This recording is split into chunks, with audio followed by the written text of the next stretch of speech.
المدنية براءة من الله ورسوله الذين عاهدتم من المشركين فاقتلوهم في الذي 4 أشهر واعلموا أنكم غير معجز الله وأن الله مخزي الكافرين وآذان من الله ورسوله إلى الناس يوم الحج الأكبر أن الله بريء من المشركين ورسوله فإن تبتم فهو خير لكم وإن توليتم فاعلموا أنكم غير معجز الله وبشر الذين كفروا بعذاب أليم إلا الذين عاهدتم من المشركين ثم لم ينكثوكم شيئا ولم يظاهروا عليكم عهدا فأتموا إليهم عهدهم إلى مدتهم إن الله يحب المتقين فإذا انسلخ الأشهر الحرم فاقتلوا المشركين حيث وجدتموهم واخذوهم وقعدوا لهم كل مرصد فإن تابوا وأقاموا الصلاة وآتوا الزكاة فخلوا سبيلهم إن الله غفور رحيم وإن أحد من المشركين استجارك فأجره حتى يسمع كلام الله ثم أبلغه مأمنه ذلك بأنهم قوم لا يعلمون براءة من الله ورسوله إلى الذين عاهدتم من المشركين براءة بذاری کا تعلق من سے اللہ و رسول ہی اور اس کا رسول لا طرف الذین وہ لوگ جنہوں نے تم سے عہد کیا من سے مشرکین صاف جواب ہے اللہ کی طرف سے اور اس کے رسول کی ان مشرکوں کو جن سے تمہارا عہد ہوا تھا۔ سورۃ الانفال اوائل ہجرت میں اور یہ سورہ برات آخر ہجرت میں نازل ہوئی۔ آن صلی اللہ علیہ وسلم کی عادت یہ تھی کہ جو آیات قرآنی نازل ہوتی فرماتے تھے کہ ان کو فلاں صورت میں فلاں موقع پر رکھو۔ ان آیات کے متعلق جنہیں اب سورہ توبہ یا برات کہا جاتا ہے آپ نے کوئی تصریح نہیں فرمائی کہ کس صورت میں درج کی جائیں، جس سے ظاہر ہوتا ہے کہ مستقل صورت ہے، کسی دوسری صورت کا جز نہیں۔ لیکن عام قاعدہ یہ تھا کہ جب نئی صورت نازل ہوتی تو پہلی صورت سے جدا کرنے کے لیے بسم اللہ آتی تھی۔ سورۃ توبہ کے شروع میں بسم اللہ نہ آئی، جو مشہور ہے کہ یہ جداگانہ صورت نہیں۔ موجود پر نظر کر کے مصاحف عثمانیہ میں اس کے شروع میں بسم اللہ نہیں لکھی گئی، لیکن کتابت میں اس کے اور انفال کے درمیان فصل کر دیا گیا کہ وہ نہ پوری طرح اس کا استقلال ظاہر ہو اور نہ دوسری صورت کا جز ہونا۔ باقی انفال کے بعد متصل رکھنے کی وجہ یہ ہے کہ مضامین باہم اس قدر مرتبط و منتسق تکملہ کے کہا جا سکتا ہے، منتسق واقع ہوئے ہیں کہ گویا برات کو انفال کا تتمہ اور تکملہ کہا جا سکتا ہے۔ سورہ انفال تمام تر غزوہ بدر اور اس کے متعلقات پر مشتمل ہے۔ یوم بدر کو قرآن نے یوم الفرقان کہا کیونکہ اس نے حق و باطل، اسلام و کفر اور معاہدین و مشرکین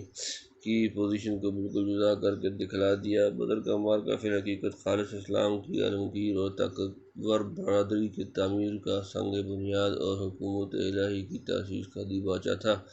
والذین کفروا بعضهم اولیاء بعض سورۃ نمبر 8 سورۃ الانفال آیت نمبر 73 کے مقابلہ میں جس خالص اسلامی برادری کے قیام کی طرف سورہ انفال کے خاتمے پر تفعلوا تکن فتنۃ فی الارض وفساد کبیر سورۃ نمبر 8 سورۃ الانفال آیت نمبر 73 کہہ کر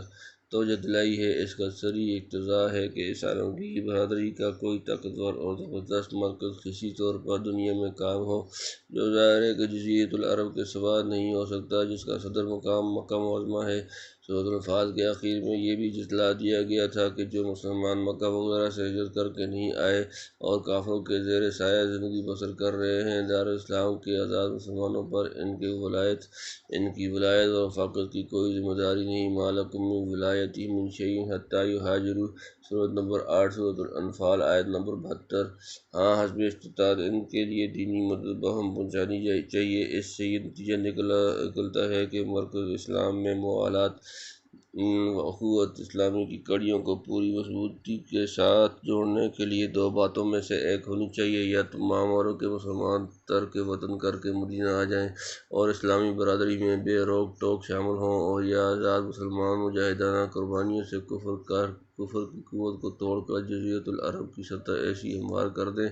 کہ کسی مسلمان کو ہجرت کی ضرورت ہی باقی نہ رہے، یعنی تقریباً سارا جزیرۃ العرب خالص اسلامی برادری کا ایسا ٹھوس مرکز اور غیر مخلوط مستقر بن جائے جس کے دامن سے عالمگیر اسلامی برادری کا نہایت محکم اور شاندار مستقبل وابستہ ہو سکے۔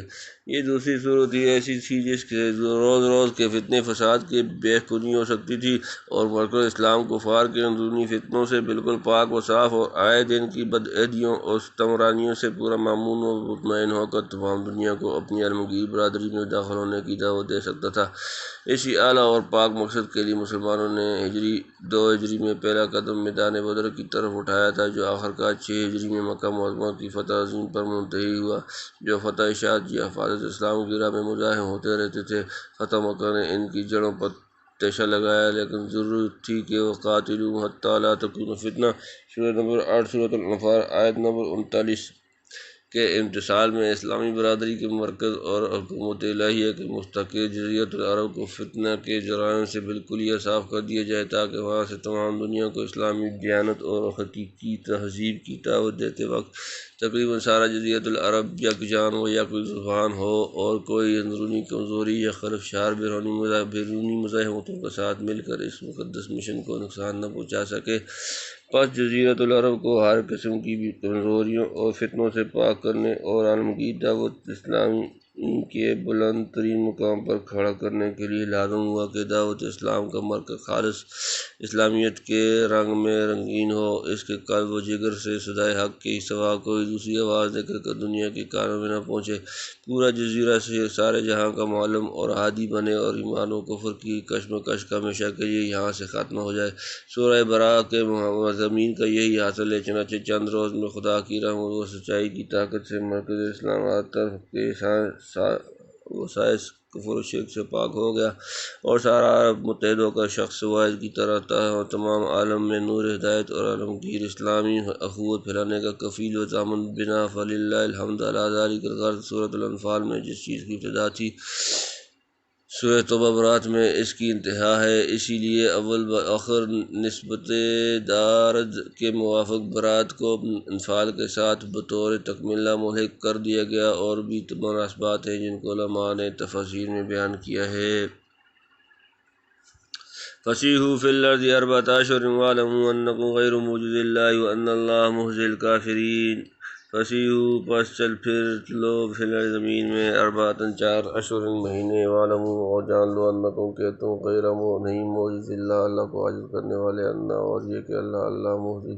رسوا کرنے والا الکافرین کافر جمع سو پھر لو اس ملک میں 4 مہینے، اور جان لو کہ تم نہ تھکا سکو گے اللہ کو، اور یہ کہ اللہ رسوا کرنے والا ہے کافروں کو۔ 6 ہجری میں بمقام حدیبیہ جب نبی کریم صلی اللہ علیہ وسلم اور قریش کے درمیان معاہدہ صلح ہو چکا تو بنی خزاعہ مسلمانوں کے اور بنی بکر قریش کے خلیفہ بنے۔ بنی بکر نے معاہدہ کی پروانہ کی کر کے خزاعہ پر حملہ کر دیا، اور قریش نے اسلحہ وغیرہ سے ظالم حملہ آوروں کی مدد کی۔ اس طرح قریش اور ان کے خلیف دونوں معاہدہ حدیبیہ پر قائم نہ رہے، جس کے جواب میں 8 ہجری میں نبی کریم صلی اللہ علیہ وسلم نے اچانک حملہ کر کے مکہ معظمہ بڑی آسانی سے فتح کر لیا۔ ان قبائل کے سوا دوسرے قبائل عرب سے مسلمانوں کا میعادی یا غیر میعادی معاہدہ تھا، جن میں سے بعض اپنے معاہدے پر قائم رہے، بہت سے قبائل وہ تھے جن سے کسی قسم کا معاہدہ نہیں ہوا تھا۔ اس سورت کی مختلف آیات قبائل کے متعلق نازل ہوئیں۔ شروع کی آیات میں غالباً ان مشرکین کا ذکر ہے جن سے معاہدہ تھا مگر میعادی نہ تھا۔ ان کو اطلاع کر دی گئی کہ ہم آئندہ معاہدہ رکھنا نہیں چاہتے، 4 ماہ کی مہلت تم کو دی جاتی ہے، کہ اس مدت کے اندر اسلامی برادری میں شامل ہو جاؤ، یا وطن چھوڑ کر مرکز ایمان و توحید کو اپنے وجود سے خالی کر دو، اور یا جنگی مقابلہ کے لیے تیار ہو جاؤ۔ لیکن یہ خوب سمجھ لینا کہ تم خدا کی مشیت کو روک نہیں سکتے۔ اگر اسلام نہ لائے وہ تم کو دنیا و آخرت میں رسوا کرنے والا ہے۔ تم اپنی تدبیروں اور ہیلہ بازیوں سے اسے عاجز نہ کر سکو گے۔ باقی جن قبائل سے کوئی معاہدہ ہی نہ تھا، ممکن ہے انہیں بھی 4 ماہ کی مہلت دی گئی ہو۔ یہ اور اس کے بعد کی آیتوں کا اعلان عام 9 ہجری میں حج کے موقع پر تمام قبائل عرب کے سامنے حضرت علی کرم اللہ وجہہ نے کیا۔ وَأَذَانٌ مِّنَ اللَّهِ وَرَسُولِهِ إِلَى النَّاسِ يَوْمَ الْحَجِّ الْأَكْبَرِ أَنَّ اللَّهَ بَرِيءٌ مِّنَ الْمُشْرِكِينَ وَرَسُولُهُ فَإِن تُبْتُمْ فَهُوَ خَيْرٌ لَّكُمْ وَإِن تَوَلَّيْتُمْ فَاعْلَمُوا أَنَّكُمْ غَيْرُ مُعْجِزِي اللَّهِ وَبَشِّرِ الَّذِينَ كَفَرُوا بِعَذَابٍ أَلِيمٍ۔ وَأَذَانٌ اور اعلان من اللہ سے ورسولہ اور اس کا رسول الی طرف لیے الناس لوگ یوم دن الحج الاکبر حج اکبر انا کہ اللہ بری ان کا تعلق من سے المشرکین مشرک جمع ورسولہ اور اس کا رسول فإن پس اگر تم توبہ کرو فہو تو یہ خیر لکم تمہارے لیے بہتر، وإن اور اگر تولیتم تم نے منہ پھیر لیا فاعلموا تو جان لو انکم کہ تم غیر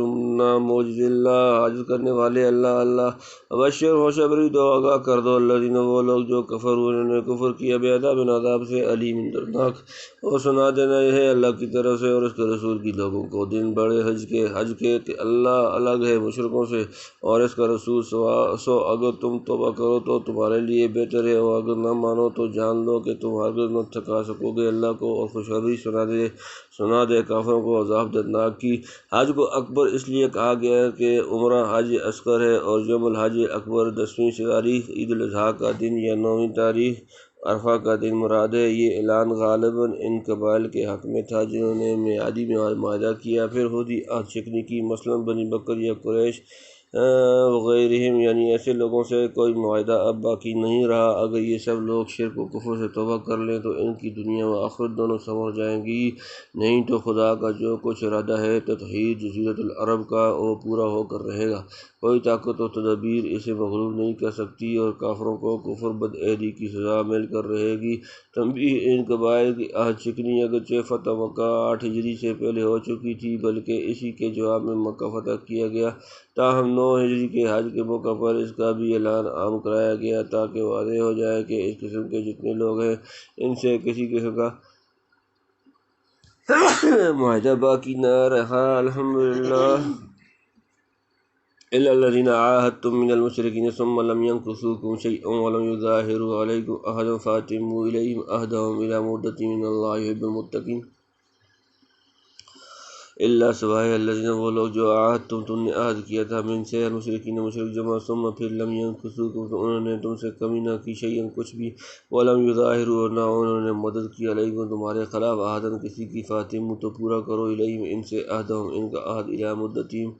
تک مدت ہے ان کی مدت، ان بے شک اللہ یحب دوست رکھتا ہے المتقین پرہیزگار جمع۔ مگر جن مشرکوں سے تم نے عہد کیا تھا پھر انہوں نے کچھ قصور نہ کیا تمہارے ساتھ اور مدد نہ کی تمہاری مقابلے میں کسی کی،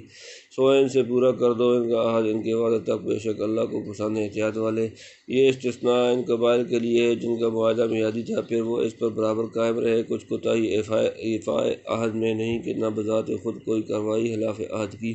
اور نہ دوسرے بد عہدوں کو مدد پہنچائی، مثلاً بنی زمرہ اور بنی مدلج، ان کے متعلق اعلان کر دیا گیا کہ میعاد معاہدہ منقضی ہونے تک مسلمان بھی برابر معاہدہ کا احترام کریں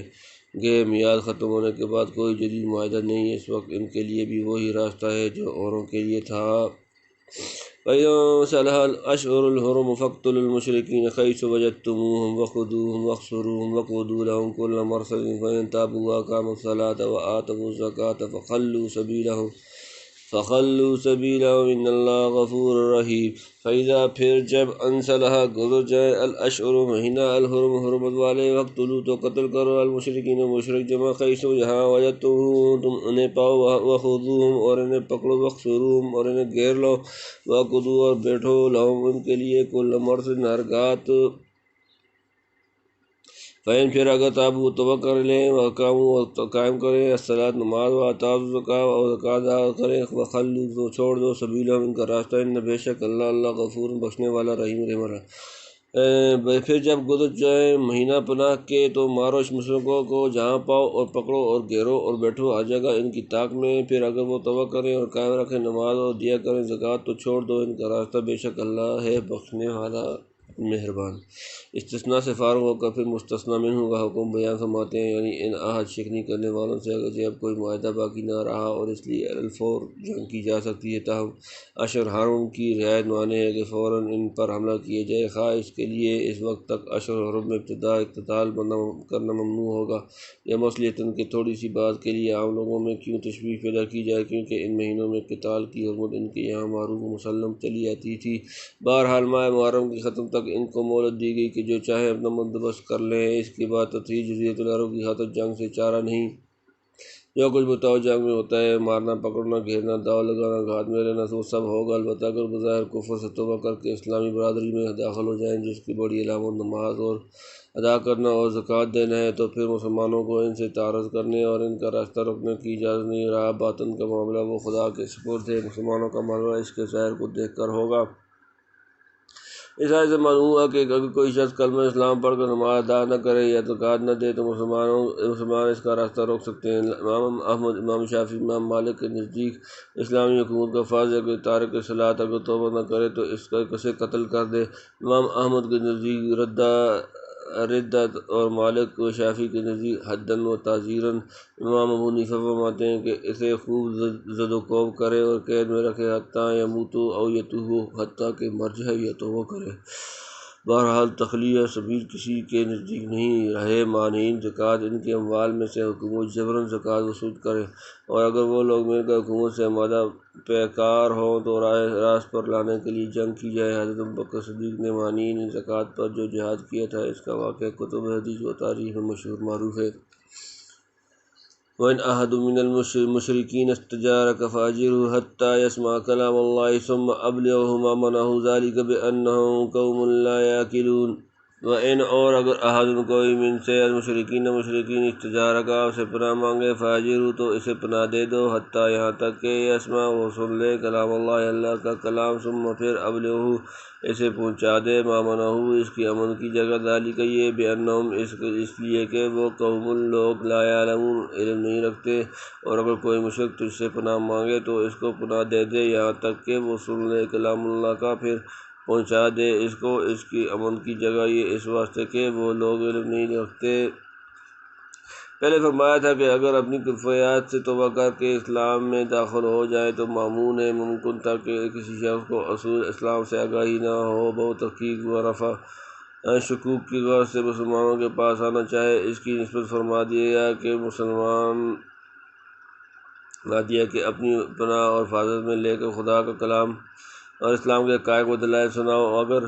قبول نہ کرے تو اس کو قتل مت کرو بلکہ کہیں ٹھکانے پر امن کی جگہ پہنچا دو جہاں پہنچ کر وہ مامون و مطمئن ہو جائے، اس کے بعد وہ سب کافروں کے برابر ہے۔ یہ امن دینے کا حکم اس لیے ہے کہ اسلامی اصول و حقائق سے ان لوگوں کو آگاہی نہیں ہے، لہذا ان کے سامنے حق خوب طرح واضح کر دینا چاہیے۔ اگر اس کے بعد بھی اناد برتے تو تبین الرشد من الغی کے بعد دین میں کوئی اکراہ نہیں۔